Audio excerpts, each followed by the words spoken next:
વિદ્યાર્થી ભાઈઓ બહેનો, એમજી ભુવા કન્યા વિદ્યા મંદિર જોશીપુરામાં આપ સૌનું હાર્દિક સ્વાગત છે.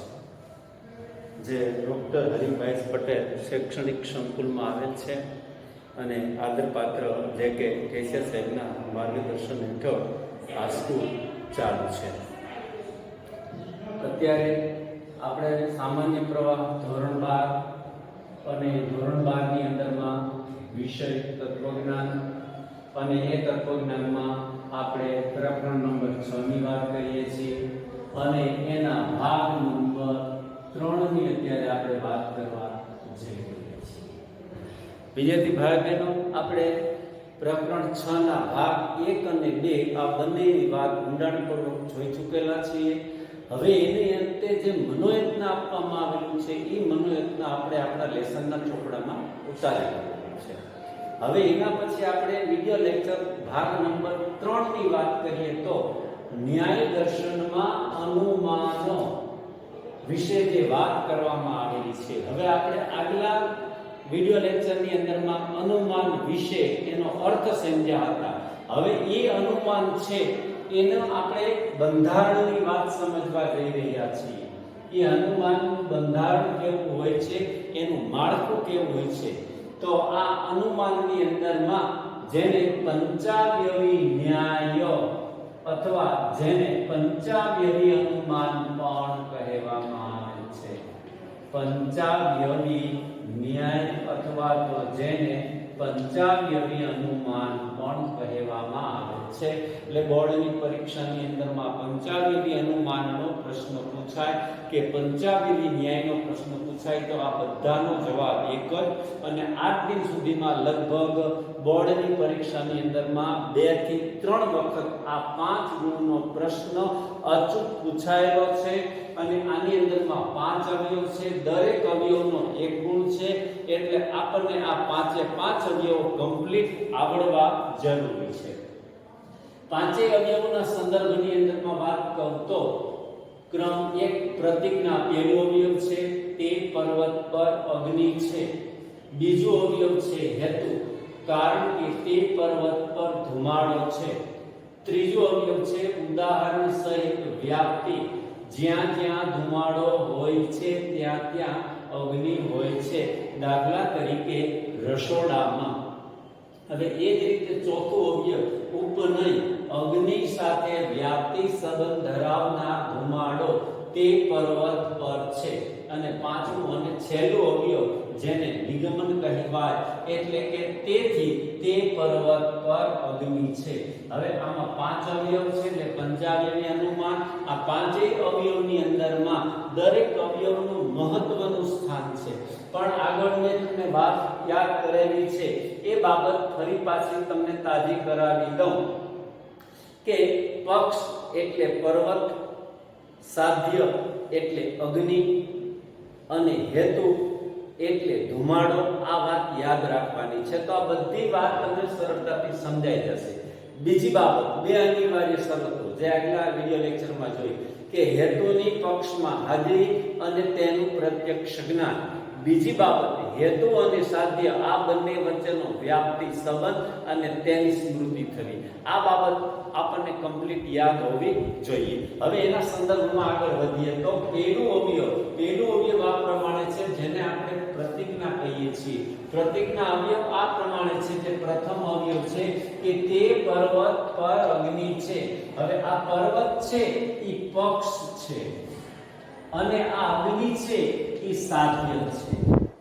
હવે અહીંયા તમે જો તે પર્વત પર અગ્નિ છે. અહીંયા નીચે પણ જો તેથી તે પર્વત પર અગ્નિ છે.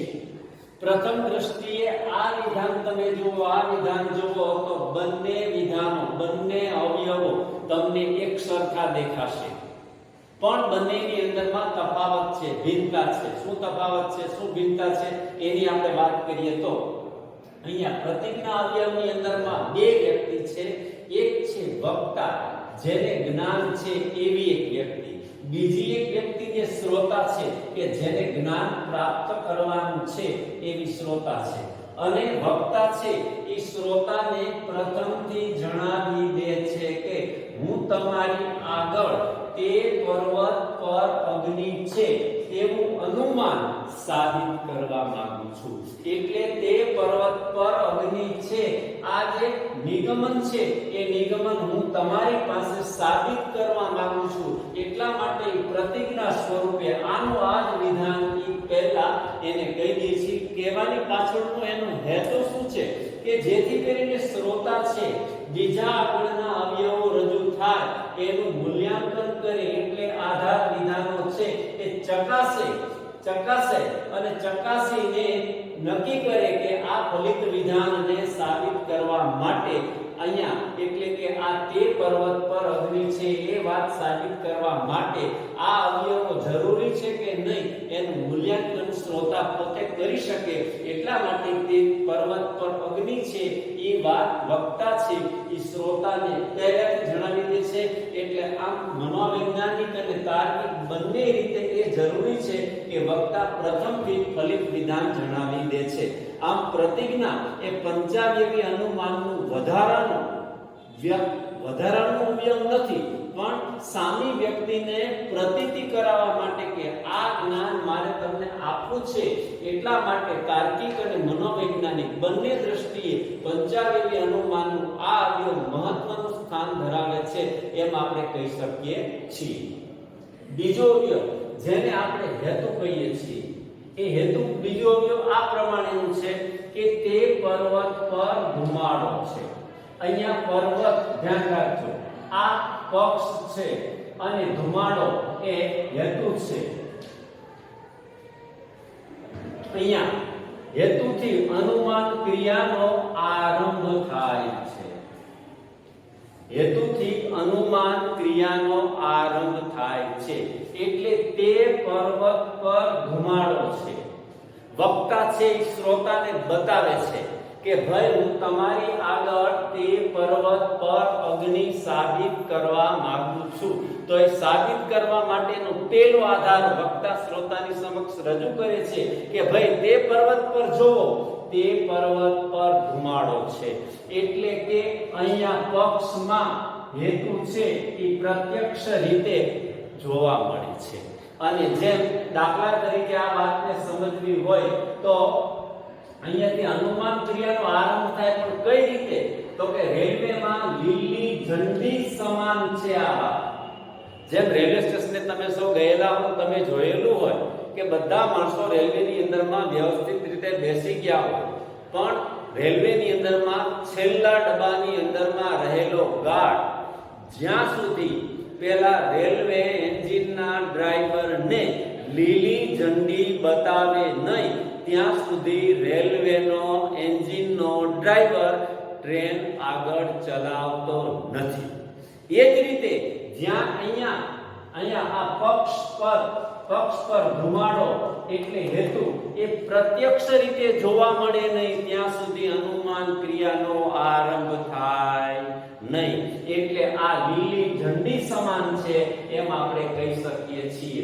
એટલે પક્ષમાં સાધ્યની હાજરી સાબિત કરવા માટે જે હેતુ પક્ષમાં હોવો જોઈએ તે આપણને અહીંયા જોવા મળે છે. આમ અનુમાનની પ્રથમ અનિવાર્ય શરત એ કઈ જે આપણે ભણ્યા છીએ કે હેતુની પક્ષમાં હાજરી અને તેનું પ્રત્યક્ષ જ્ઞાન. એ હેતુની પક્ષમાં હાજરી અને તેનું પ્રત્યક્ષ જ્ઞાન એ પ્રથમ શરત આ હેતુ વાક્યની અંદરમાં રજૂ કરવામાં આવેલ છે એમ આપણે કહી શકીએ છીએ. એટલે આ અવયવ એક અનુમાન ક્રિયાની અંદરમાં આગળ વધવા માટે મહત્વનું સ્થાન ધરાવે છે એમ આપણે કહી શકીએ છીએ. ત્રીજા અવયવની વાત કરીએ. ત્રીજો અવયવ છે ઉદાહરણ સહિત વ્યાપ્તિ. ઉદાહરણ સહિત વ્યાપ્તિ એ ત્રીજો અવયવ છે આ પ્રમાણે કે જ્યાં જ્યાં ધુમાડો હોય છે ત્યાં અગ્નિ હોય છે. જ્યાં ધુમાડો હોય છે ત્યાં અગ્નિ હોય છે. દાખલા તરીકે રસોડામાં અહીંયા જો તો આ હેતુ છે અને બીજું આ સાધ્ય છે. તો આ હેતુ અને સાધ્ય આ બંને વચ્ચેનો વ્યાપ્તિ સંબંધ હેતુ અને સાધ્ય આ બંને વચ્ચેનો વ્યાપ્તિ સંબંધ એ આ અવયવની અંદરમાં આપણને જોવા મળે છે. અહીંયા આ હેતુ વાક્યની અંદરમાં પક્ષમાં એની હાજરીનું પ્રત્યક્ષ જ્ઞાન થયા પછી આ હેતુ અને સાધ્ય વચ્ચેનો વ્યાપ્તિ સંબંધ થવો જરૂરી છે. એટલું જ નહીં પણ તેની સ્મૃતિ થવી પણ જરૂરી છે. વક્તા શ્રોતાને એમ કે ભાઈ તું જો જ્યાં જ્યાં ધુમાડો હોય છે ત્યાં ત્યાં અગ્નિ હોય છે એવો વ્યાપ્તિ સંબંધ એને યાદ અપાવે અને એવું વાસ્તવિક ઉદાહરણ પણ આપે કે દાખલા તરીકે રસોડામાં એવી ઘટનાને એવા બનાવને આગળ જે બનેલો છે એને વક્તા શ્રોતાની સમક્ષ યાદ કરાવે, સ્મૃતિ કરાવે. એટલે અનુમાન ક્રિયાનું જે બીજું અનિવાર્ય શરતનું અંગ કે હેતુ અને સાધ્ય વચ્ચેનો વ્યાપ્તિ સંબંધ અને તેની સ્મૃતિ થવી એ આની અંદરમાં આપણને જોવા મળે છે.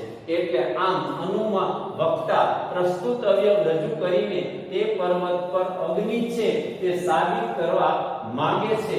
એટલે અનુમાનની બીજી શરતનું પાલન થાય છે. એટલે તાર્કિક દ્રષ્ટિએ આ અવયવ મહત્વનું સ્થાન ધરાવે એમ આપણે કહી શકીએ છીએ. એટલે આ ઉદાહરણ સહિત વ્યાપ્તિ એ ત્રીજું અવયવ પણ મહત્વનું સ્થાન ધરાવે એમ આપણે કહી શકીએ. ચોથું અવયવ જેને આપણે ઉપનય કહીએ છીએ. આ અવયવ ચોથો અવયવ છે એ આ પ્રમાણે છે કે અગ્નિ સાથે વ્યાપ્તિ સંબંધ ધરાવનાર ધુમાડો તે પર્વત પર છે. હવે વિદ્યાર્થી ભાઈ બહેનો અગ્નિ એટલે આ સાધ્ય